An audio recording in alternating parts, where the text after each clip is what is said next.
Can you make money as a copywriter writing letters that establish relationships and build up joint ventures for the maximum profit of your clients? Hi, I'm Justin here with Ad Briefing's Copywriting Tips, and I want to share with you a unique idea and concept around the day-to-day communications of executives. Now, I know a lot of copywriters are writing sales letters and lead generation pieces, and they're writing press releases and other things that are designed to promote a company. But did you know that senior level executives very often use letters and other types of written communications to establish networks and relationships that advance their career, that position the company in order to receive contracts or to get opportunities to bid on work? They actually write press releases and other types of materials that are designed specifically to elevate their position in the marketplace. You may not have known this, but the typical Fortune 1000 CEO can take up to 2 years to find a new job. Now, God forbid they get fired from an organization, because it could take them a lifetime to find another job in the area. That's why so many executives have what's called golden parachutes. They negotiate upfront a contract, so if something bad happens, they're taken care of for a while. But they're also investing in personal media around marketing, promoting, and connecting with the right individuals so that their companies grow, but also so that they as individuals have some security and protection against these challenges. Now, a little background. I was a peon, computer guy that did have an interest in business development, and I was repairing computers for company, and a number of the executives in the company liked what I did. They had me repair their home computers. They had me repair the computers at their workplaces. And I was actually writing a little bit of copy for myself. I was big on writing letters and thank you notes and different things like that. So they started inviting me to attend and support their business presentations. So I started with just doing the audio visual for a business presentation. I started helping out with reviewing slide decks. So I'd be there when they did their initial presentation, and then I would provide feedback.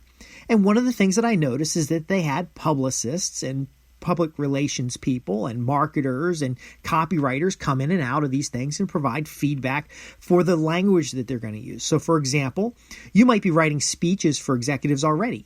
That's a great introduction to this powerful marketplace. But did you know that they very often, in today's modern environment, they want social, they want to be in certain media, they want to be connecting with other individuals, but there's a category of copywriter that's actually writing letters. Now, sometimes it has the title of personal assistant or executive assistant, but ultimately, I'm fixing the computer. I'm making sure the slide presentations go. I'm even pushing the button to change the slides. I'm entering in changes from the public relations folks and other folks, and I'm thinking, wow, this is interesting. So as my computer consulting business grew, I actually continued to support executives. And the executives have unique needs. So for example, they have security needs. They need to know that their technology is working well and that their plans and strategic efforts are, not publicly available. But I noticed from time and time again that they get their next speech just by an email attachment. Now, this is in the 90s and there weren't as many hackers, but ultimately, here's what the bottom line was. As I started supporting their dog and pony shows, as I started to support their product demonstrations, as I was doing setups for other things, I noticed that before the meetings, they were reaching out to key strategic stakeholders. I also noticed that they were building matrices of individuals in influence. So they would actually know which individuals supported which category in the areas that they wanted influence. These are strategic communications elements. These are elements that as a copywriter, you're going to do. I've worked with executives who had a binder on their desk. So before each meeting, they'd have this binder. And as you flip through the binder, and I only knew this because I was responsible for printing the damn thing out. And then I worked with his administrative staff to put the stuff in a binder. I wouldn't even have known to look for this, but it was a binder that out-profiled each individual in the audience. So it started with a high-level profile, which marketers would call the customer avatar. And then it had each key person in the audience in which this executive was going to speak. And then you turn the page, and for each individual, there was a list of talking points. And then when you get to the back, it was kind of a fill-in-the-blank sheet, which they would fill in after the meeting to give back to their strategy staff.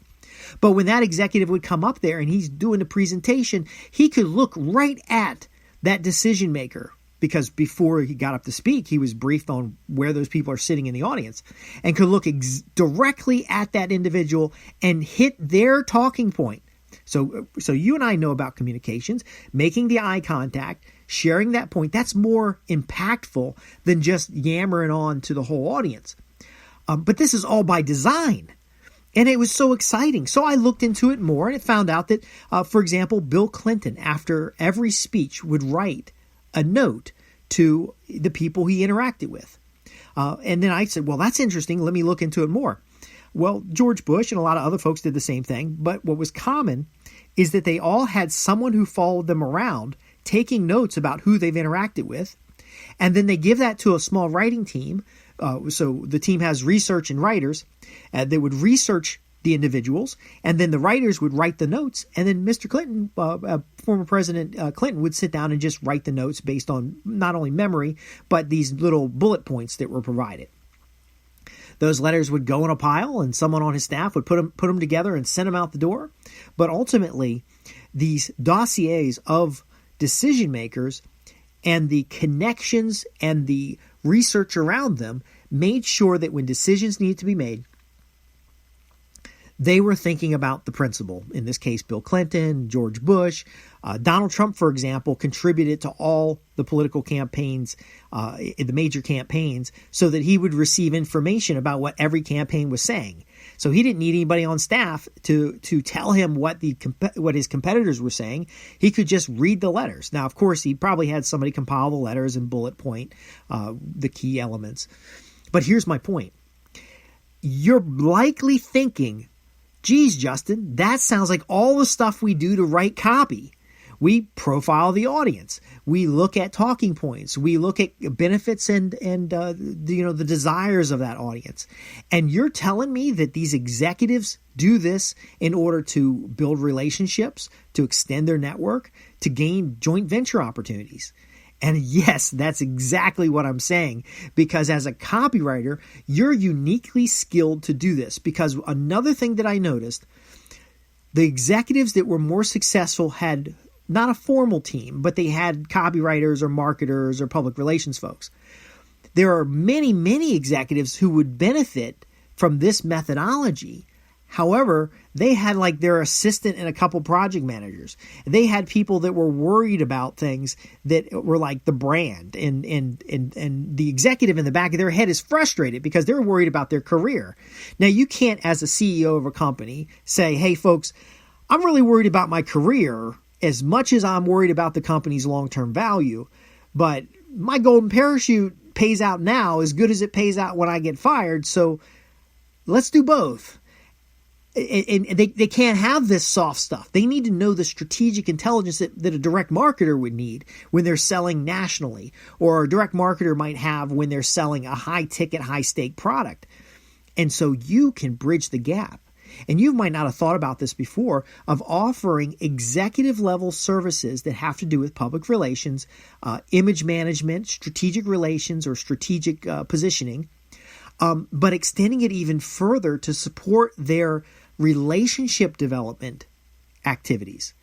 So again, when I looked into what Bill Clinton was doing, he's sending letters after every presentation.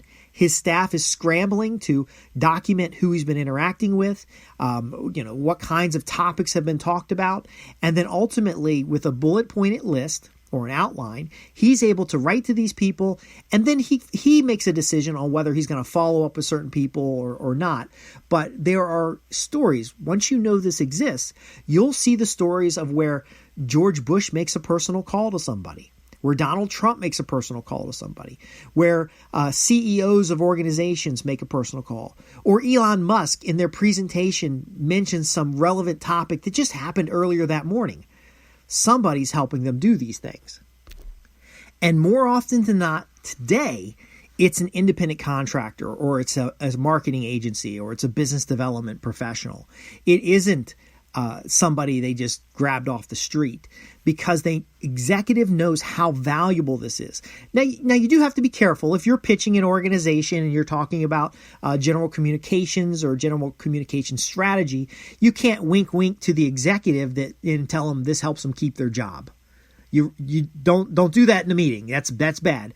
But you can send direct marketing or letters or personal notes that help that executive understand the value of their long-term position as an employee, or their long-term position as a viable candidate for bigger opportunities, and actually help them with their personal marketing so that they have a more vibrant long-term outcome.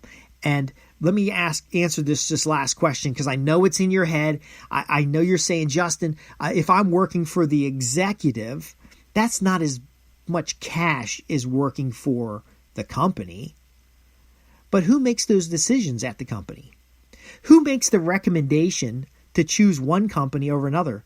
Who has the final say when it comes to contracts or projects or rewrites? Now, I know a lot of copywriters who are here with Ad Briefing's copywriting tips. I know a lot of the business development folks that I've interacted with over time. You see yourself as, we're selling a product. But think about this. Every organization is really the reflection of its leadership.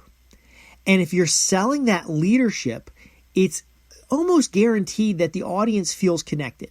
Why do we know about Warren Buffett? Why do we know about Lee Iacocca? Why do we know about Bill Gates? Why do we know about Elon Musk? Why do we know about these individuals? Well, it's because there's teams of marketing professionals out there spreading the word. They're writing the press releases. They're writing wouldn't be a personal sales letter, but it would be a sales letter in the sense that it's a persuasive note from one person to another. Now, I've written persuasive notes from one person to another that have led to millions of dollars in contracts for my clients. Now, these notes were just for one person. I only have one person in the audience. But very often, these notes become analog, or they become proxy to larger letters. But it's the same copywriting process, folks.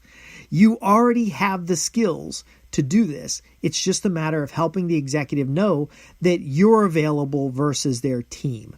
Now, again, you're going to leverage your team. It's all the same dynamics that you have when you're working with a vice president of marketing. The vice president of marketing believes their team does a good enough job, but you're looking at the materials and you realize there are some opportunities. Well, rather than going in and pitching those opportunities to that vice president, there's opportunities at the executive level that very often, once you receive them, nearly guarantees a recommendation for you to be doing other work in that organization. Now, for specific strategy of how you target senior level executives and how do you connect with them about these personal marketing services, well, we can talk about that with your questions at adbriefings.co.uk. Simply visit the website at www.adbriefings.co.uk and open a ticket and ask your questions. But if you just want to get started, give it a try to just simply mention some of the marketing value in promoting the executives of the organization, because very often the face of the organization is important, and get that first meeting, that interaction, to ask what's important to the executive about how they're presented to the general public or how they're presented to customers.